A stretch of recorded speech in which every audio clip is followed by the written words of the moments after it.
Translation and purport by His Divine Grace Sri Srimadesi Bhaktivedanta Swami Prabhupada.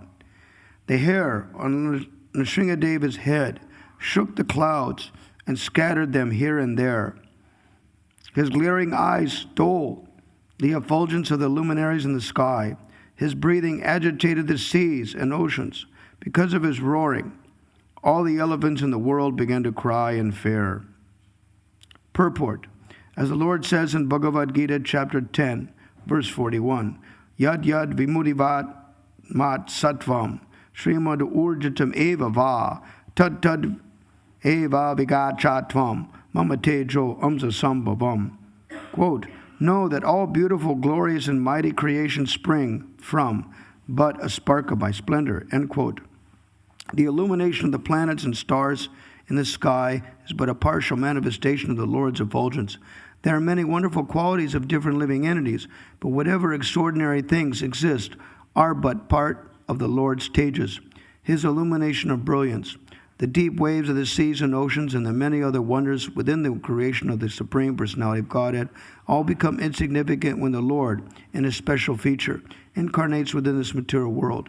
Everything is insignificant in comparison to the personal, all-defeating transcendental qualities.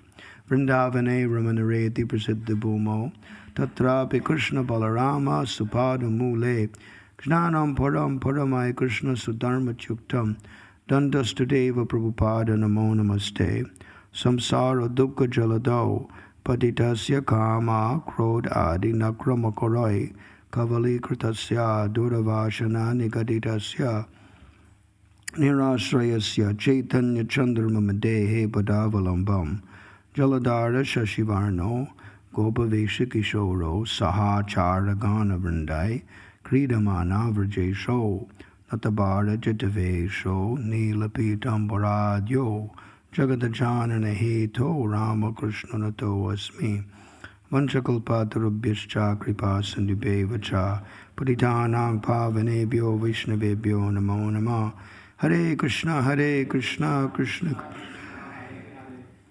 Rama Hare Rama Rama Rama Hare Hare.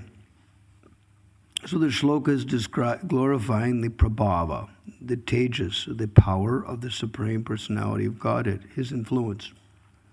And because of that, therefore Prabhupada quotes from Vibhutim Yoga from the 10th chapter of Bhagavad Gita, the last shloka, that don't be surprised by it. It's anything that is interesting in the material world is a manifestation of Krishna's power.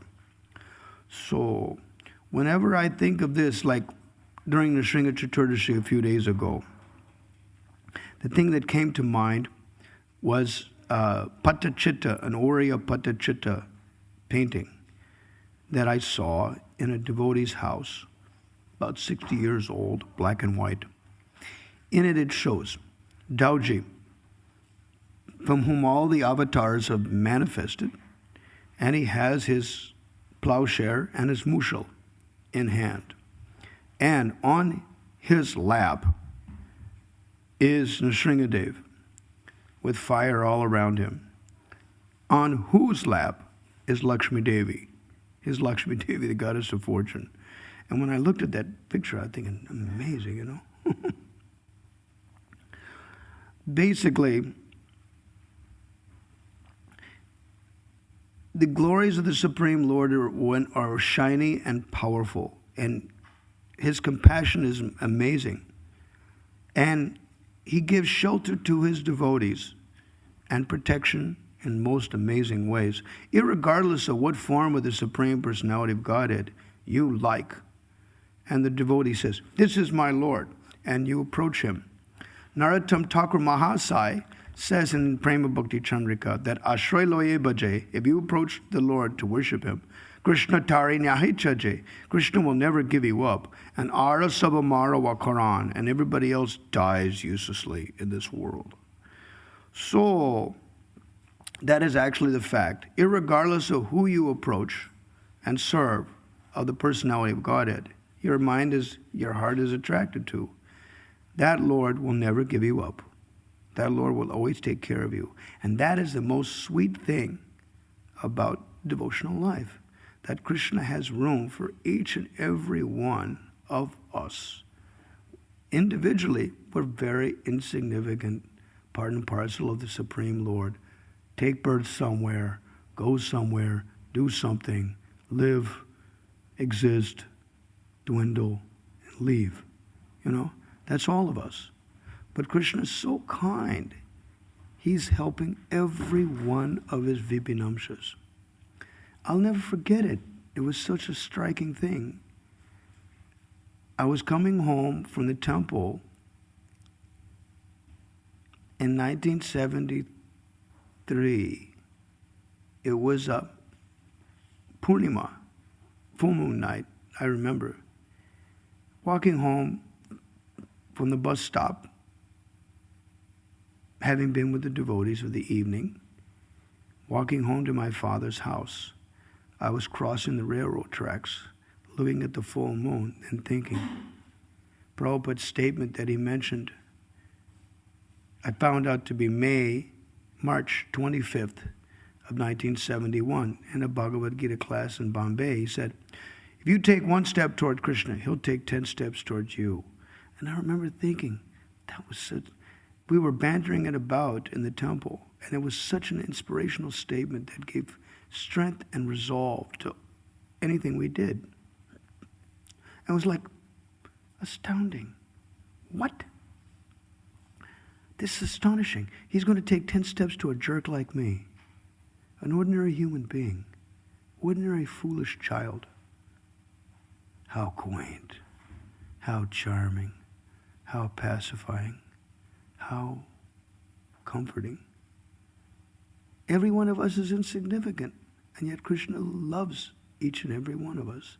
And that is amazing. He is the friend of all living entities, Surita Sarvabhutanam. And that is amazing. He actually does it. Recently, I spaced something out. I was leaving one temple and going away, and I spaced something out, and it was a significant thing that I spaced out. So I'm at the airport, and the deities come in the heart, and they said, you forgot this. Oh, thanks a lot. And I looked at my watch, it was time. It was enough time. So I turned around, went back to the temple, 15 minutes, got the thing, and came back. So I reached the airport a half an hour later than I wanted to. But it was no problem. I caught my flight. Look at the friend. He's the friend of every living entity. He'll tell you in your heart, you forgot this. He'll help you out no matter what. They're the best of all your friends that you keep. And it's so comforting. So, we were in Nrsimha Chaturdashi, we were describing some of his pastimes. There's a story in Mayapur that one of the congregational members of the Nrsimhadev deity there prayed to the Lord, please help my grandfather, in the hospital, dying of some terminal disease. So, he's slowly dwindling down, and he says, I see a half man, half lion manifestation. So the granddaughter is next to her mother in the hospital, and she says, Mommy, it's Nrsimhadev. And so, hearing the Lord's name, the grandfather says, this apparition in my mind is shaking his head. And he's saying, yes, I am Nrsimhadev. I've come.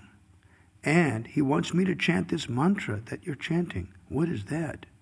So they taught him to chant Hare Krishna, Rama, 3 names of the Mahamantra. So he was chanting with them and left. After about an hour or something, he left his body then. So compassionate. Another story is that one devotee, I think a Russian devotee, in Mayapur, they are having some keratinitis, some problem with their eyes. So they're praying, Nrsimhadev, could you help me with my eyes? And the Lord said, you give me back my eyes, and I'll give you back yours. So it turns out that some life member, some devotee had donated the deity some eyes. Jananivas and Pankajangri had changed the Lord's eyes. But evidently the deity didn't like it, He wanted the other ones back. So then this devotee went to the pujaris and told them this story. They thought about it. Later on, they changed the deity's eyes back. And as soon as they did that, then the lady's eyes became okay. There are so many interesting stories how Krishna intervenes sometimes personally to help a devotee.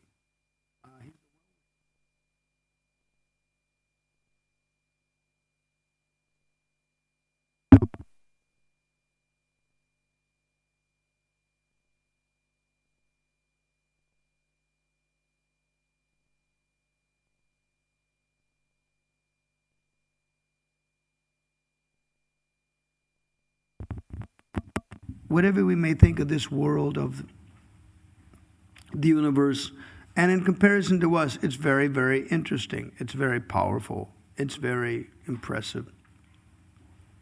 But it's nothing. In comparison to the Supreme Personality of God, it's absolutely nothing. It's described that Brahma, the architect of the universe, he has some teja, he has some power. And he tried to steal away the cowherd boys and the cows to test this little Gopal. And ordinary Gopal would not be able to match that. But Krishna just simply manifested himself as all the cows and all the boys and went on his pastimes playing, thinking that the cows will be aggrieved if they don't see their calves, and the mothers will be aggrieved if they don't see their sons. And for the satisfaction and the pleasure of Vrindavan, he did that. And he just went about his pastimes like normal. And Pravishad Gita Kirti is described in the Bhagavatam that the boys would play with Krishna, and when they would come home, they would tell their mothers, Krishna did this today. Prabhupada says it in the tape. Krishna is so wonderful, he did this today, as if he does it every day, like that. And, but although that is a natural characteristic of the boys, when Krishna manifested those boys and those calves, for 1 year, they were quiet. They didn't glorify. Like that. And Dauji saw that there was extraordinary affection between the cows of Vrindavan and their elderly calves that are grown up now. They don't need the protection of their mother, the milk of their mother, and they're eating grass.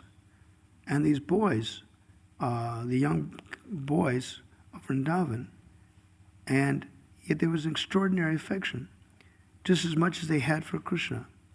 So then Dauji thought, this must be all expansions of Krishna. That's all.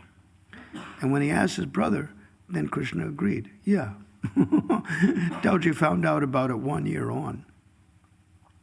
It was an extraordinary aspect of it, of the manifestation. Krishna just let the peace of Vrindavan should go on. Raghunath Das, in his Dasakam, he says, Brajanardo Pasupakshi Vratasoke Kadata. You have manifested yourself for the happiness of the animals, human beings, birds of Vrindavan. Aganita Kuranatwana Mamori Kritya Tantum. Therefore, you should be merciful to unhappy me and give me association by you. I like it. I like the intelligence. Intelligence is good. Another example of that is Narottam Thakur Mahasai's glorification of Gauranga in the bhajan. He says, Yaridaya na karibe patita dekiya, patita pavana nama kishara lagiya. If you're not going to be merciful to me, considering that I am fallen, then how did you get the name that you're the deliverer of the fallen? Another bhajan, Narottam Thakur Mahasai says, if you'll deliver this Narottam, then you'll really become famous, Typical, intelligence, It's like, for these kavis to write like that is like they're like imploring the Supreme Personality of Godhead to be merciful to them. Like that. And it's very, very sweet poetry. It's very sweet poetry. It's a very nice thing to ask. It's a very nice thing to ask. So, with those that like a particular form of the Supreme Personality of Godhead, you'll find shlokas like this one about his prabhava. His adbhuta prabhava, his astounding power that is significant and impressive. So basically, shlokas like this one are basically to impress the devotees of that particular manifestation. And everyone, whether it is Lord Gaura, whether it is Nitai, whether it is Radha and Krishna, you'll find it. Ramchandra, you'll find shlokas just like this about their adbhuta prabhava, their astonishing power. This gives shelter and encouragement to so many devotees who worship them. Yeah, I'm on the right track. Yeah, all I have to do is just love this Lord, and He'll take care of everything, And you think of Him constantly, and you chant their names, and they come running on their names. And anything you lack, He promises that, Tesham nityabhayuktanam yogakshemam vahamyaham, that I'll provide what they lack and preserve what they have. And He actually does it. That is the most astounding thing. Whatever He promises in Gita, Bhagavatam, Shastra, whatever is promised, He'll do exactly that. No less. And it is very impressive.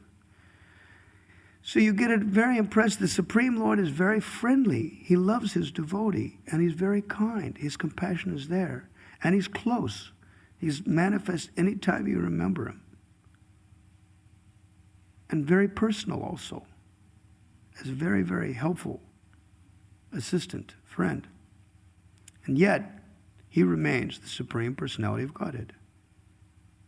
And His prabhava is astonishing and amazing.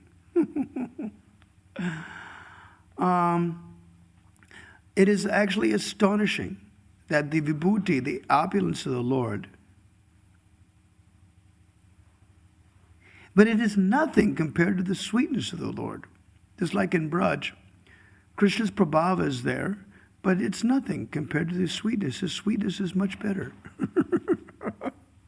So it's like sometimes Krishna has to do something. He has to show His prabhava. Like when He drank the forest fire to protect the coward boys from the forest fire. Like that. And the boys, they woke up. One place, the boys were, Dinabandhu told me that it was actually 35 kilometers. The forest fire was one place. And to protect His devotees and cows, Krishna moved them 35 kilometers to another place. Not only He drank the whole forest fire, but He moved them away from the forest fire 35 kilometers. So when the boys opened up their eyes, they noticed we're back at the Bandir tree, Bandirvan, 35 kilometers away. So they said, our Sakka, our friend, he must be some demigod. But we're with him. We must be demigods too. And they became proud. Vishwanath said that Krishna's amazing. He must be some demigod or somebody powerful. But that's all right. We're with him, so we must be too. It was interesting about this Eka Jatiya. We're from the same family, like that. We don't have... And Krishna just loves them. He loves all of His Vrajavasis. He loves all of His friends. And that love is the most astounding thing. His sweetness is more astounding. His sweetness is so astounding. And He's there for each and every devotee. And that is the most astonishing thing, In every pastime, it's most astonishing and most pleasing that Krishna is there for them. Just like the famous painting is there in Rasa Leela, where Krishna is dancing by each and every girl. And she thinks, I must be one of the most fortunate girls in the universe. Like that. She doesn't look left. She doesn't look right. She's just looking at Krishna. And the same thing happens with the cowherd boys. They're eating lunch, and they open up their tiffin, and they say, Krishna, my mother made this wonderful thing. You should have it. And Krishna thinks, really? Is that true? And he reaches his hand to accept that item from the tiffin. And the boy becomes so captivated. He didn't look left, he didn't look right, and he thinks, my mother will be so happy when I tell her. Like this. And he doesn't know. The next boy right next to him goes, Krishna, my mother made this wonderful thing. You should have it. Really? Is that true? And he reaches in to accept that item. And he doesn't look left, and he doesn't look right. I'm so lucky. Krishna's in front of me. My mother will be so happy when she hears it, In this way, Krishna expands himself to be by each and every boy at the time of lunch to reciprocate their love. It's neat. Another neat expansion pastime is mentioned in Vishnu Puran, that Krishna went ahead to see the beauty of this forest. And then the boys were in competition. Look, I'm going to go touch Krishna first. No, you cannot go. I'm going to go. No, you cannot go. I'm going to go. So they're running. They're running to teach Krishna, and they're not looking left and right. I'm going to touch him first. So Vishnu Purana described that to facilitate this, Krishna expanded himself into 10 forms to facilitate his devotees to touch him. But the other boys didn't know what he did. So when they reached him, then they said, tell us, which one of us has touched you first? And Krishna's a pucka diplomat. He just said, it doesn't matter which one of you would touch me first because you're all come to be with me. And they went, oh. Krishna the pucka diplomat, I'm not going to make any one of my friends better than anybody else. We're all together, We're all friends and we're all together. And everyone should be encouraged, It's such a sweet thing. So this is all about the Lord's prabhava, and therefore Prabhupada quotes that shloka. Jad yad vimurivad sattvam tatteri mama tejo amsa sambhavam. Anything you say is simply a spark of my splendor in the universe. So these shlokas also about the prabhava of the Lord remind him whenever you see something in the material world. Here it mentions that the elephants cried out. So whenever you see something powerful in the material world, then it reminds you of the Supreme Lord. When you hear an elephant cry in the zoo or something, you go, but that's nothing compared to what they did when the Shringadev came, or something like, it becomes a udipana. It becomes something that reminds you of Krishna. Bhaktivinoda Thakur has a song like that he says that the peacock feather, the conch shell, the moon, these things remind me of my Lord, and therefore they're very dear, These things are udipanas, these things that remind you of the Supreme Lord. And so that's what these verses describe different aspects of that, and of his prabhava, his power, and understanding that it becomes like an udipana. In the mind of the devotee, it enlivens him. And in every relationship the devotee seeks with the Supreme Lord, the Lord will do these things to each and every devotee to remind him of his special quality in that relationship. And it endears the heart so much. Like it was described when Krishna and Balaram and the boys were 5 years old, and they walk into the mouth of Agasthara. And the boys are thinking, yeah, it must be a big python. Sure. And he's coming to swallow all of us up. Boom, he can't do anything. Our Saka, our friend Krishna is there. And what are we going to have a problem? So Krishna's mind, intelligence, heart, and mood personified. Sridham, Sudham, Vasudham, Kinkani. And they all walk into the mouth of the snake. And Krishna goes, Sridham, Sudham, Vasudham, Kinkani, oh brother, oh brother. And he starts to cry. Oh. And he's lamenting, why did I go to the forest without my brother Balarama? It was Balarama Purnima. It was Balarama's appearance day. He stayed back to give cows and charity to the Brahmins. And he asked, my mother Rohini is keeping me back. So Krishna, you please, my function that I would do today, you please do it. He ordered him to blow the horn to change the scene. Whenever the chain has to be changed, Balaram would blow his horn. Krishna blows his flute and it melts everybody. Everybody forgets. But Dauji is Kamapala. He's a protector of transcendental desire. And so when he blows his horn, everybody wakes up. Whoa, whoa, whoa. I got to do this. What's my duty? What's my dharma? I have to do this, Wake up, get to work, That's what Balarama does. So Balarama told Krishna that I have to stay back, so you please do everything for us today. So Krishna did it. So Krishna was lamenting, because Balarama acts as his advisor in his pastimes. Sometimes, like it's described that Krishna would become so absorbed in his pastimes playing. It was described when Mother Yasoda would ask Rohini to go call the boys, because Nanda Baba is waiting at home, and he's not going to eat his lunch until he sees his sons. So he's not going to do anything. Oh, so Rohini went. And the boys said, look, our play has not even reached the zenith, the top of our play. So if you're going to go away, then we won't play with you from tomorrow. And so Krishna became concerned by that. So he acted as if Rohini wasn't speaking. They ignored her. Then she was defeated by that. I couldn't do anything. So she came back and told Yasoda that I was unsuccessful. I was unable to bring them back. So she went personally.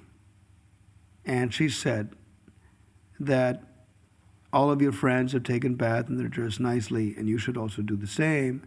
And Nanda Baba's waiting at home, and he's not going to eat without you, and please come. And when she said it with such strong Vatsalya prema, that Dauji went and grabbed Krishna and said, we must go. That Mother Yasoda's love is so powerful that it captures Balarama's heart even much more than his own mother Rohini. It's described. And she asked Krishna, please come, please suck my breast, please come, and come home. And it says in the Hari Bhakti Kalpalatika, Yasodaya Paya Tribhuvanam Ayam Bhagya Mahima. May the glory of Mother Yasoda's breast milk purify the three worlds. The glory is like, so it's literally astounding stuff. Jai Nath, Jai Radha Gokulananda, Jai Gornatai, Jai Sitaram Lakshman Hanuman, Jai Tulsi Rani.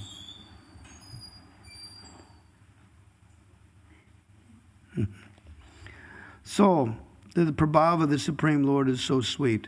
And another aspect of it is that in any relationship you're on your heart, you cherish, the Supreme Personality of Godhead reciprocates. And He's going to practically remind you on a daily basis of the Prabhava, of the power of that relationship. And you're going, my Prabhu was so nice. My Lord is so nice. Right? My friend is so nice because of this. This is why he's so nice, And it will attract your heart and charm your heart in most amazing, sweet ways. So that is really the nice thing. But Prahlad Maharaj says that when Nrsingadev wanted to offer Prahlad a benediction, he says, look, I'm not a baniya, I'm not a businessman. You are my Lord, and I'm your servant. And there's nothing else we need to know, like that. There's no other relationship that is needed. So for those that worship Nrsingadev as servant, Dasya Bhava, then his Prabhava awakens that Dasya Bhava, awakens that service mood. The wonder, the power, the majesty of the Lord. So because of that, therefore you'll find shlokas like this to astonish the devotee. Oh, my master is so nice, so sweet, so powerful, And the heart swells up with pride that I am the servant of such a wonderful master, like that. And you become captivated. So these shlokas are part of the mood of the Bhagavatam to capture the heart.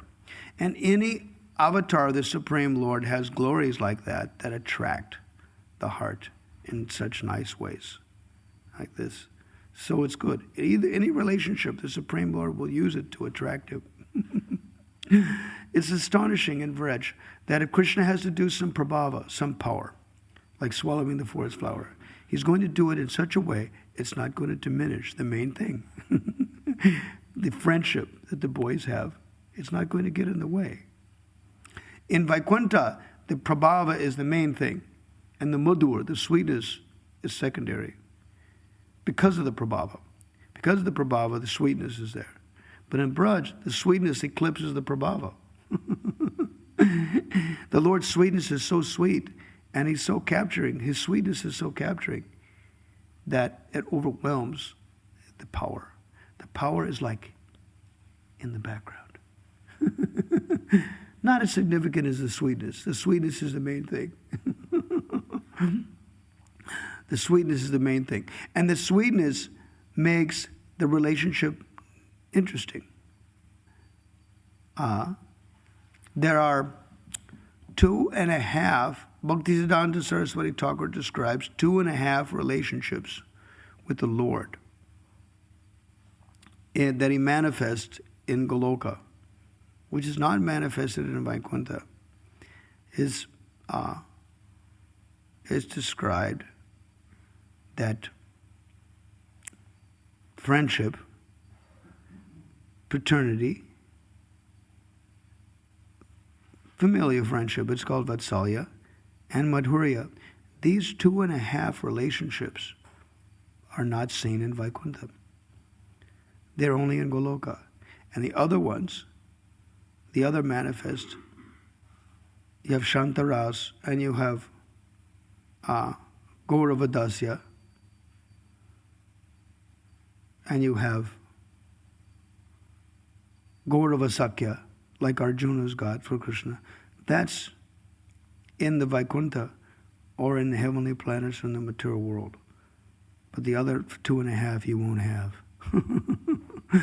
So, this is what it captures the mind of the devotee is where your relationship is. It was described in Brihad Bhagavatamrita that whenever Gopakumara traveled to different places, the inhabitants of those places, Ayodhya, Dwaraka, like that, the inhabitants would say, yeah, we're happy here. Stay here with us and serve our Lord here. Like that, they would welcome him. But in his heart, he wanted something else. He was not happy. He wanted something else. The funny one was when he's in Vaikuntha and he sees the sweet smile of Lord Narayana.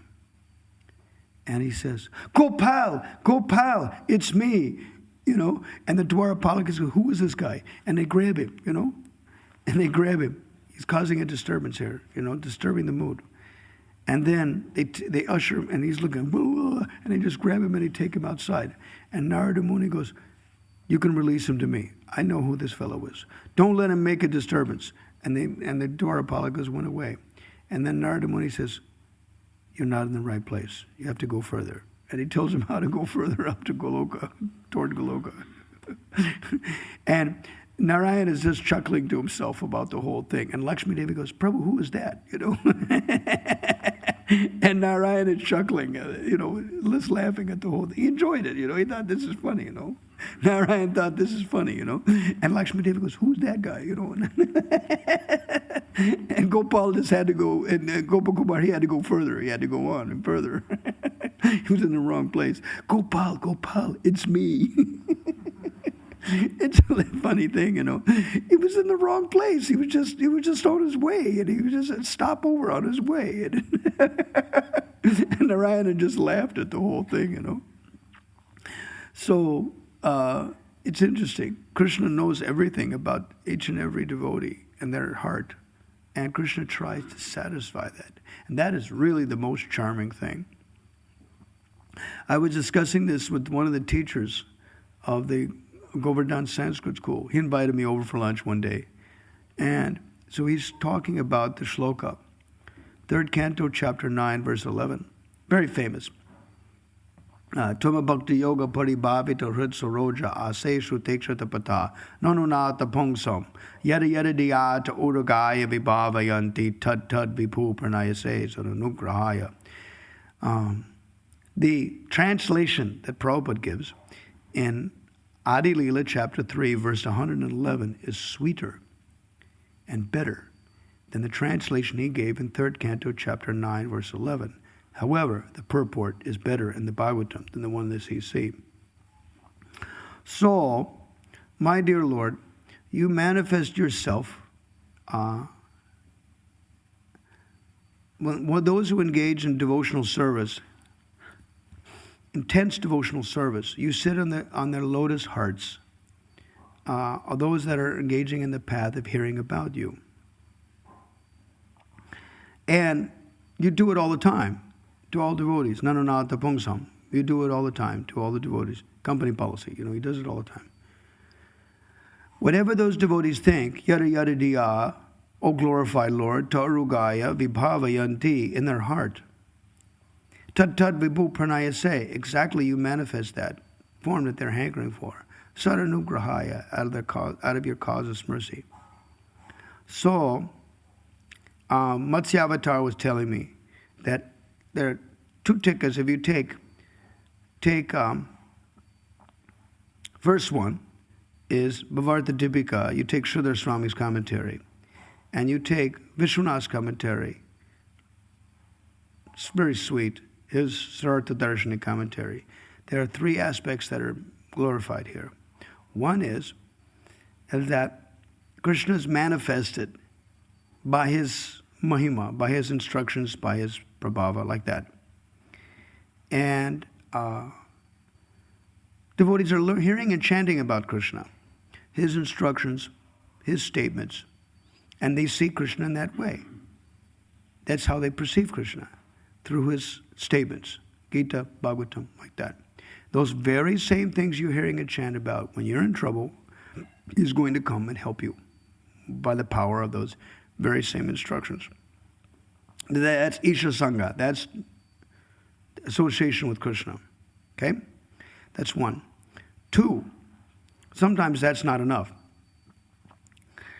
The Rupa, the Lord, there's a specific Ishtadevata. The devotee accepts the Lord as his worshipable Lord, Ishtadevata, and there's a form of the Lord that their mind is attracted to. So Krishna manifests himself as that form. It's basically he wants to be effective. As Paramatma, he wants to be effective. So he'll come to you in that form to shake your world. Exactly.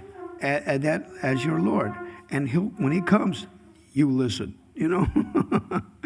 So that's one. The second thing is Rupa. He'll manifest himself as his instructions. And like that. And part of the instruction is the Mahima, Prabhava. That's one manifestation. The other manifestation is Rupa, the form of the Lord, to shake your world, to impress you, who you must listen to. Other people, other things, they maybe, if it's impressive enough. But when your Ishtadev comes in your heart, you're shaken. Your consciousness is grabbed, You immediately listen.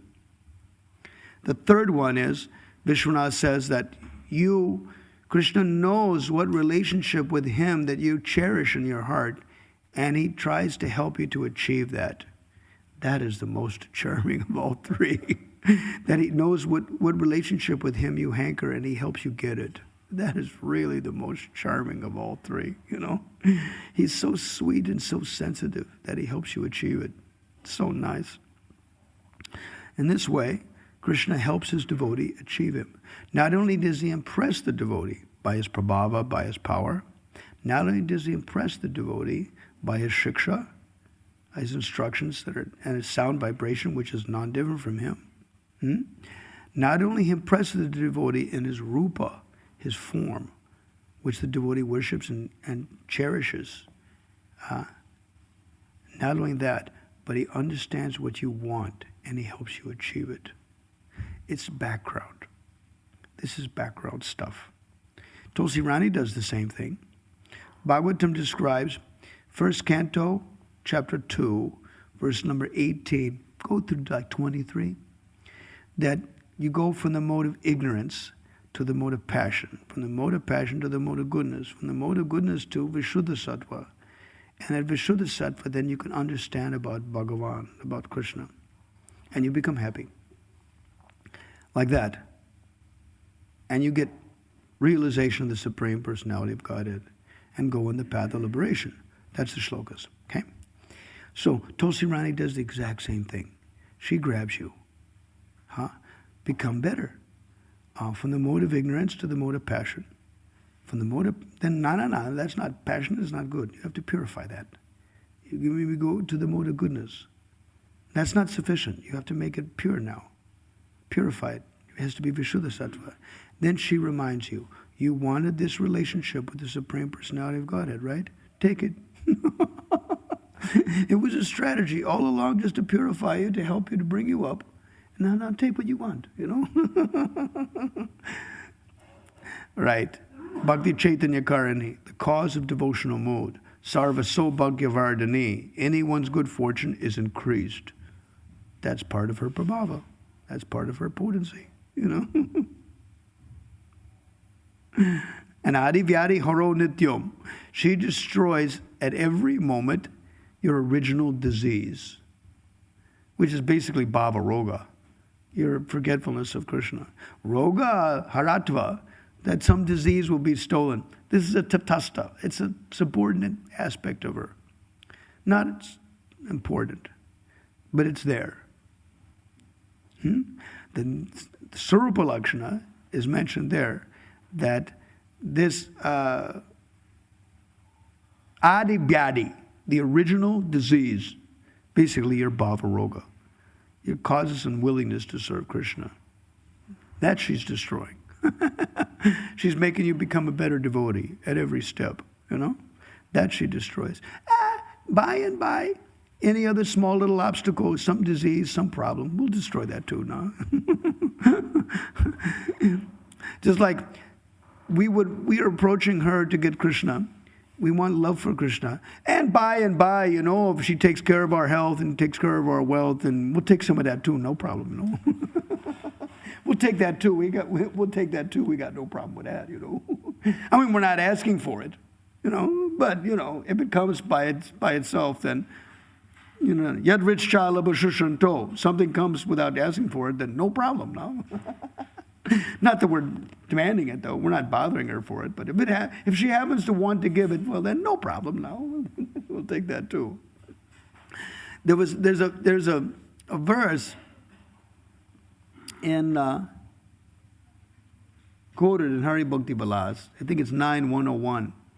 Yasho dehi dan dehi kirtamayush tata sukha balam pushtam tata dharama tolosi tvama prasida me.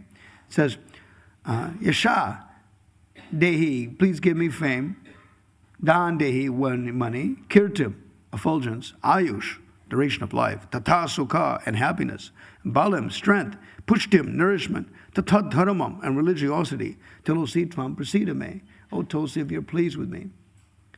So when I read the shloka, I think the first thing is, this must mean only the spiritual qualities of a Vaishnava. You're not going to ask a mundane benediction. Your devotee is asking for only spiritual things. But then you realize that, wait a minute, not all devotees are created equal. Not all devotees approach the Supreme Lord or his consort with the same motivation.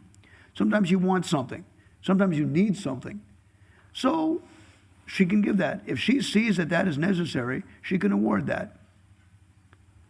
And Pundari glorifies that in his stotram, that Sampat Pradayake, she gives wealth, she gives opulence, like that. And Sarva Sampat Pradayake, that she gives all wealth. all opulence. Those that serve her understands that she can give anything. She can give anything if she's pleased. Whatever she wants to give, she can give if she's pleased. That's what devotees know. Therefore, we serve her. We serve her for that. Whatever she likes. She knows everything. The devotees were asking me once, is it Vishnu Bhakti or Krishna Bhakti? I said, come on. You don't think she doesn't know? I'm talking about my Narayana, my Ramchandra, my Gaurnitai, my Radha Krishna, my Shalagram. She knows exactly who you're talking about. The shloka from Hari Bhakti says Vishnu Bhakti, Pradeya Devi. That's the mool shloka. But she's smart. She knows who you're talking about now. She knows exactly who you're talking about. So don't worry about her, When devotees ask the question, goes, you don't understand about her. She understands everything. She's sarvagya. She knows everything. She knows she's within everyone's heart.